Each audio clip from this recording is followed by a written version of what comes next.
Young people worldwide can draw encouragement and strength from the example of Blessed Pedro Calonsul, the young Visayan sacristan and missionary catechist martyr, who is to be canonised on October the 21st. His unwavering love of Jesus led to his brave and brutal martyrdom, assisting the Jesuit missionary Blessed Diego Luis de San Vitor, while he was administering the sacrament of baptism among the Comoros people of Guam in 1672. Now the highlights of the pilgrimage follow. Assisi is a land of saints and warriors, an identity which seems particularly appropriate for the Order of the Friars Minor, which was founded by St. Francis and known today as the Franciscans. Francis was a man who devoted his life to purity, humility, forgiveness, and love for all of God's creatures. Santa Maria degli Angeli, the Basilica of St. Mary of the Angels, incorporates the Chapel della Porziuncola, the little chapel where St. Francis established himself with his monks in the year 1211. Nearby is St. Francis's hermitage, Eremo delle Carceri. The Basilica of St. Francis of Assisi is the mother church of the Friars Minor, the Franciscans. Both the upper and lower churches are decorated with frescoes. However, the most important are the series of 28 frescoes attributed to the young Giotto, which reconstruct the main events in the life of St. Francis. Cimabue, Simone Martini and Lorenzetti also pay tribute to this great saint. Loreto is the location of the Basilica della Santa Casa, the Holy House. On its interior is the original house of Nazareth, in which records say Mary had been brought up, received the Annunciation, and lived during the childhood of Jesus. Threatened with destruction by the Turks, it said that angels carried it to safety.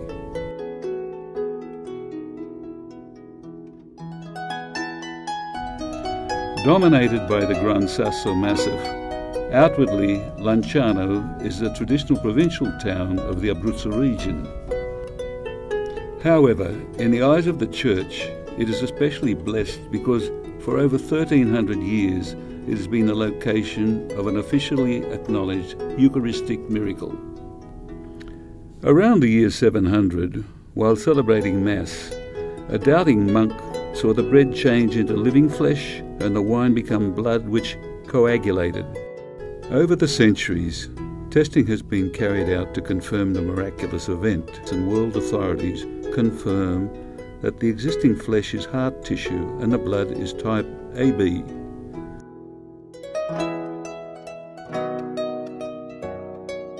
Today, San Giovanni Rotondo is a prosperous centre. The first place of call for most is the convent of the Minor Capuchin Friars, where in 1916 Padre Pio became a member of the community. Many pilgrims come to the convent to ask for special blessings.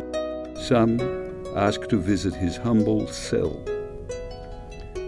Nearby is the spectacular, new, futuristic-style church of Padre Pio, designed by the famous Genoese architect Renzo Piano.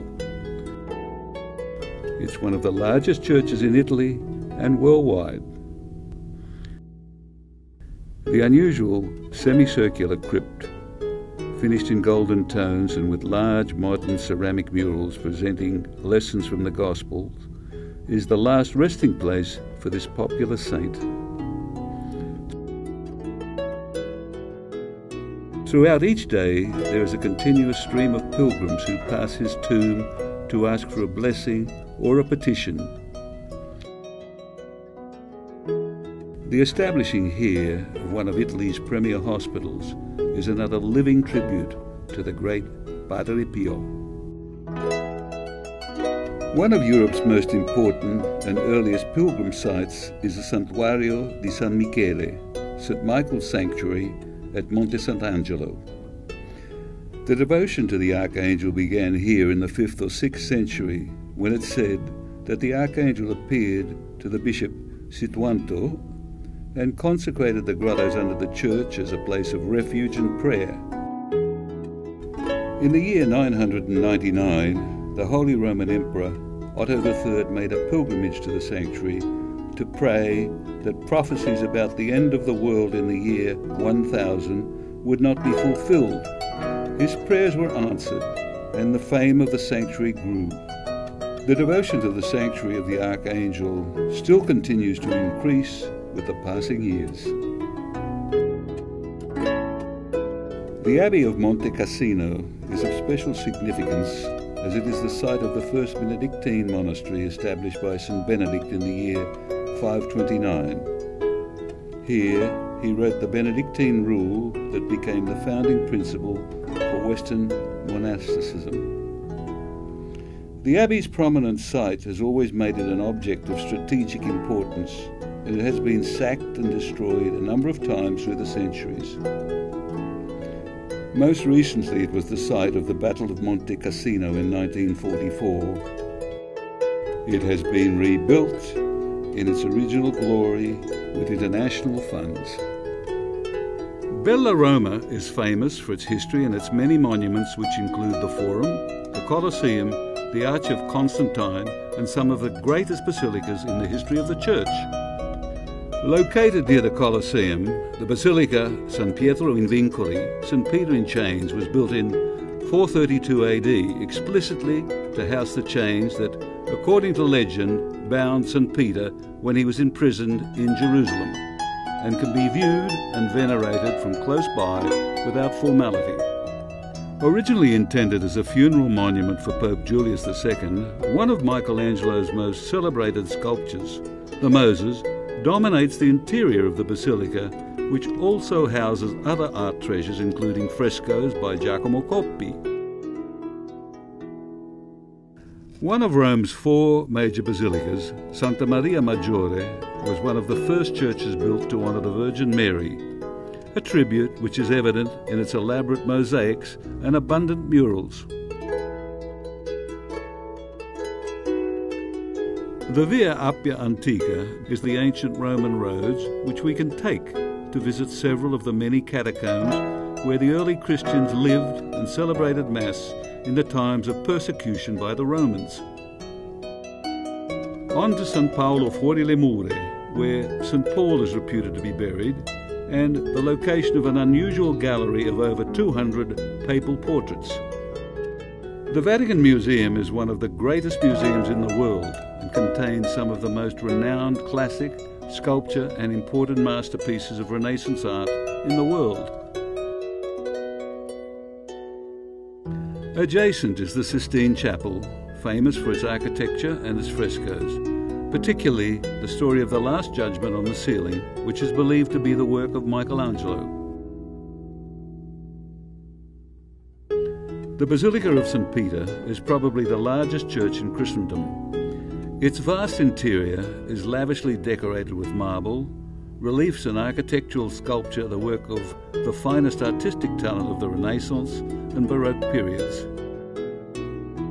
Michelangelo's sculpture, the Pietà, is without question considered to be the greatest.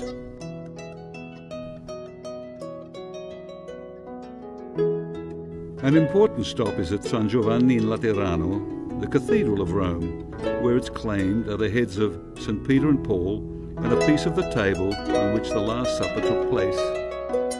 Adjacent is La Scala Santa, the Holy Steps, a flight of 28 steps which it's claimed Jesus ascended in the house of Pilate.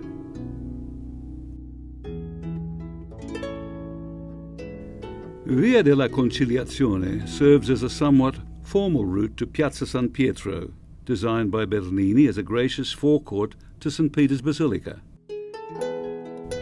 Pedro Calungsod was a young man born in the Visayas, in Cebu in the 17th century. He went as a mission assistant, catechist, sacristan to Guam, as part of the first Jesuit mission expedition, where he was martyred by the natives. Each year, and on special occasions, the Holy Father performs the solemn act of canonization, the elevation of selected already beatified persons to the level of sainthood. The date of the 21st of October 2012 has been set down for the canonization of Blessed Pedro Calungsod, to become the second Filipino saint